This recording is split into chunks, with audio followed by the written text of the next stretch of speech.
see in use is called a trommel. It's very similar to what you see on the dredges. So, is he working? He has actually working.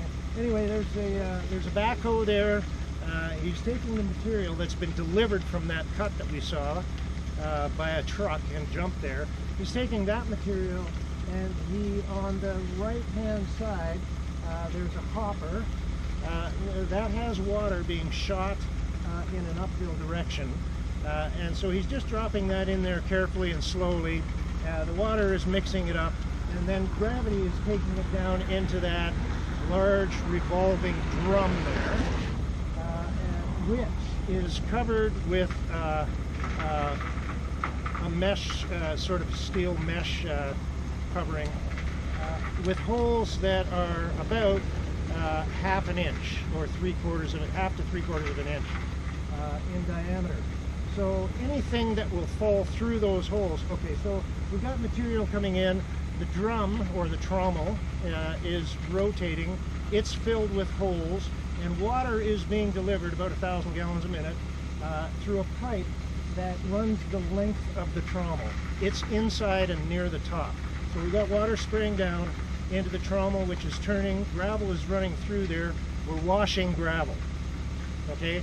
The material that will fall through those small holes is where the gold is, in that, it's that size. And so it falls through to the bottom, and just behind where you see the water coming out in this direction are the sluice tables. That's where the gold is recovered. And the sluice runs that are underneath, and they run the length of the box, or the length of the drum. Anything that's too large to fall through those holes is considered waste, and you can see that there's a belt line that's taking that material and just piling it up at the end there. And about once a day they'll usually have to take a cat and spread down. A gold pan underneath, a little bowl to catch our nice clean material that's going to be coming off the wheel, and we're running on a solar system here. So a cat battery, a solar panel. Our wheel starts turning, our pump starts going. How many buckets would you have gone through to produce that? This is 2 ounces in here. Okay. So, like I said, they want 1 to 4 ounces an hour. They usually do a cleanup every 40 hours, depending on the gold. So this is a very small amount. Now, we started off with heavy equipment. We worked our way down to shovels and cleanup. Then we went here to a small scoop, and we are now down to a spoon, okay? Now I'm going to drop this in and pull back, because this is really quite interesting what happens. I want everybody to be able to see this. So I'm just very carefully going to put this in the bottom round. Can everybody see what's going on? Gold is moving to the middle. It'll come down through the hole. Light material is being left behind. So this is the final stage of our cleanup before we do a melt. And I always like to run it all through. Boss said there's 2 ounces at the beginning of the season. There better darn well be 2 ounces at the end of the season. So,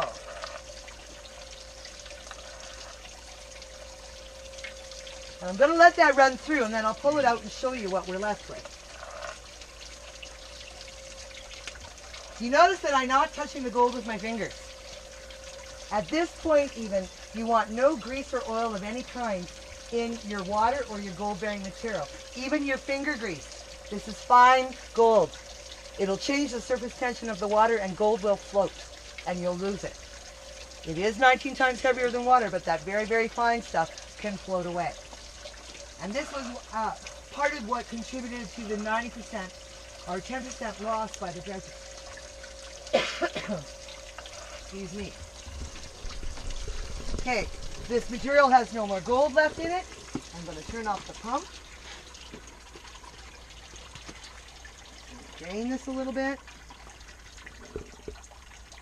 Now, as careful as I am, I see one little spot of gold is in here. So this redundant system is actually quite essential. It was like that before you started. I noticed. I was going to fix it. And there we go. That's what we're left with.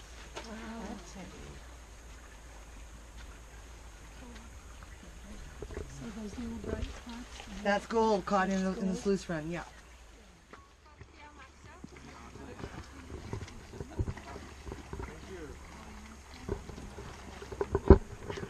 ready to go? Let's have pan here. Yeah, I'll put it right there. And one for you as well. Ready to make some money. There you go. Woohoo! Okay, I know everybody's really excited about this. Now, panning technique very much depends on the material that you are panning. And this material has a lot of clay. So the first thing you need to do before you actively pan is you need to get rid of the clay. To do that, put your pan on the bottom.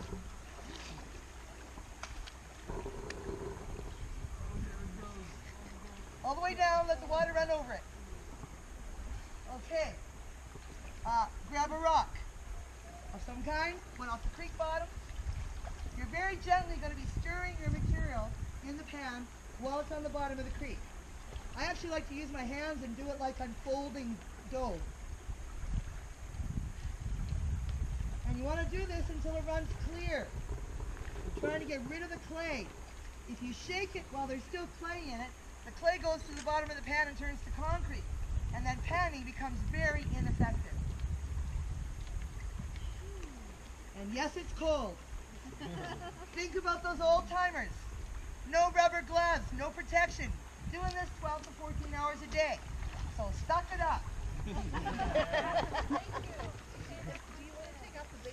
Okay, at this point I've got rid of into my hip, and I'm going to chuck the rocks that are on the top.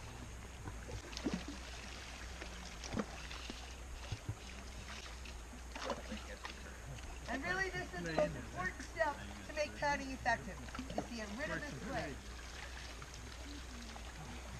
And I'm just going to check. Now I can see how free this is moving. I know that I've gotten rid of most of the clay because it's moving freely with water. If it's not moving freely, you still have too much clay in your pan. Now once you have a fairly clean pan, you've got rid of the clay, the big rocks, you're going to take a spot on your pan that is the front. This is the front of your pan for the rest of the time. And always have water in your pan. Always, always. So, I picked this as my front. I've got a bit of an iron stain on the pan that I can use as a marker. And from now on, I'm going to work with my pan on an angle towards that front. Yeah, you need to get rid of that big stuff.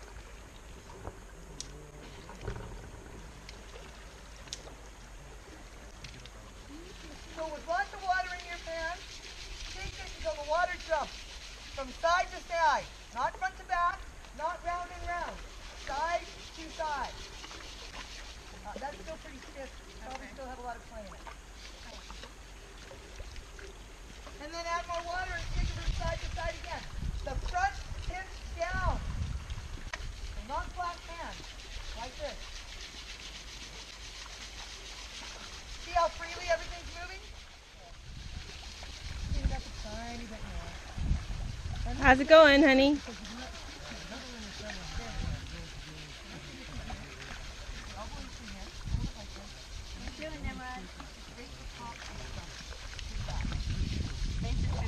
He's focusing. How's it going there, bud? Need to get a little bit cleaner. It's hard to see the whole with the brown stuff. How you doing? Oh. You could do this here because you don't have to be in the water. Okay. Do you want to get the bigger thing? I'm going to hand this to you, and I'm going to get Okay. this other one here. I'm going to take a leafy. I'm not seeing any good. I'm seeing tons and tons of light. Some good canning, but you took the shot, you rolled the dice, and you didn't get paid out. Oh, well, you don't do that. That's Kim, let me see where you think you've got your... Well, there's a really big flake right here.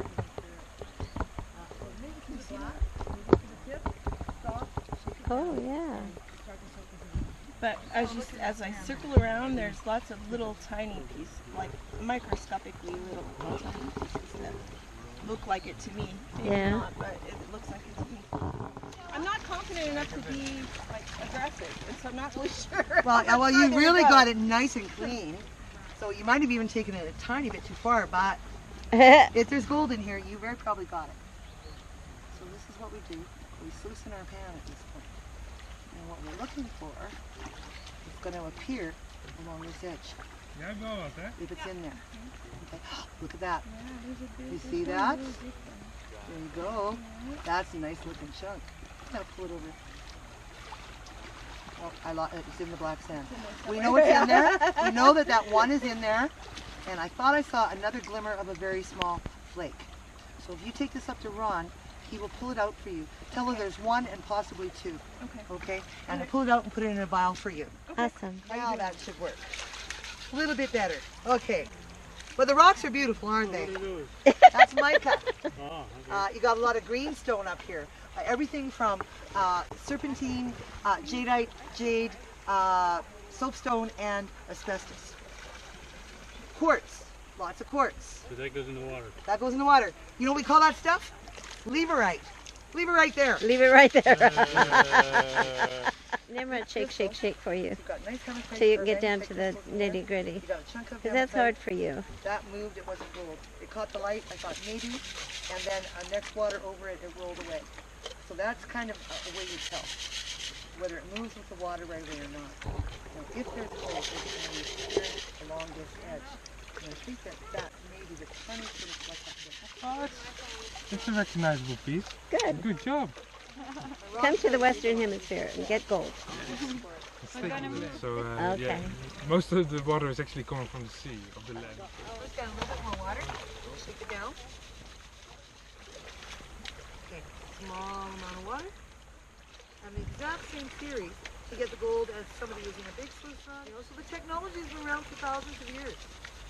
Just the material. Silt coming I don't up. think they have any gold in here, but Colombia, they have a law down there that a claim is not, when you have a pan, you're stopping for lunch, you can stop and you can pan. I need to stop and enjoy myself, then stop and get out of my car, and there you go, right there. See that tiny little spot? How many pieces of gold are in it? That's And not if you real lose stable, points, you're Dad. losing gold, you lose points for not being fast. Oh, good So for there's a you. fine balance, but Italy, depending on where the gold punting championships will Be careful, it's slippery up here. And it's painful. Oh, look at that. Okay, all right. Hey, I'll take And if that. there's one, when he's putting that in, he'll check and see if there's more. Okay? How's it going here? Now we're Getting down. Let's have a look. Finally, huh? In there. I'm just going to wash a little bit more of this brown stuff out before we check it. Okay. So it's a very small amount of water. We're just going to roll it around and we're going to sluice in our gold pen. If there's gold, where are you going to find it? And it's going to be right along this edge, the front edge of our pan, which is why I said pick a front. Because the whole idea is to move your heavy material to that front part. And it's going to be on the very bottom because it's the heaviest material in the pan. And you see as I pan this, it's separating out by weight. As the heaviest material builds a lot up along the edge and the light material moves to the middle. So when we're doing it in our pan, we can just keep going round and round until we're absolutely certain if we do or don't have gold in it. Little rocks like this. Rinse them off though, you never know. Now that's nice and shiny, but watch. As I run the water across it, it's going to eventually, it's going to move, and it's going to move a long way, not gold. And that's how you tell. Gold stays in place. Magnetite, nice little crystal. You've actually got a few of them in here. And here, take a look at this crystal. Hold it in your hand. So that's a magnetite crystal. It's two pyramids with their bases together. Okay. Used in the potash industry as part of the reclamation of the potash. And you have the tiniest little flake up in here. I caught it in the sunlight. Yeah, I saw it. Yeah, Ron might be able to get it out. It is very small. Not a flake like that. Yeah. It's super, super tiny. But if you take... Yeah. Oh! He got it on his finger. His tooth. Oh. You pull that out just to do this? Sure. Ron will laugh. Hopefully he doesn't like go, oh, that's a rock. That's funny. You can take that up?